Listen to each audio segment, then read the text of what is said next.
Welcome to our updated guide on how to change your Facebook page username. Whether you're rebranding or simply want to refresh your online presence, this process is easier than you think. Let's dive right in. First, open the Facebook app on your mobile device. Once you're logged in, tap the three horizontal lines at the top right corner of your screen. This will open a drop-down menu where you can select your Facebook page. Tap the drop-down arrow at the top and choose the page you want to update. Now, let's navigate to the settings. Tap the three horizontal lines again, and this time, tap the gear icon in the top right corner. This will take you to the settings menu.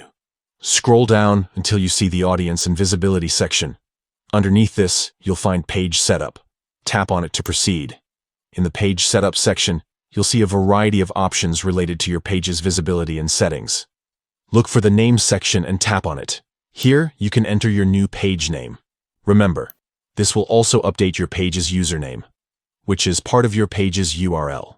So, choose a name that reflects your brand and is easy to remember. Once you've typed in your new name, confirm it. Facebook will check if the name is available and compliant with their guidelines. If everything looks good, you'll be able to save your changes.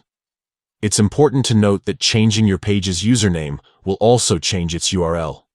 This means you might need to update any external links or references to your page on other websites or platforms.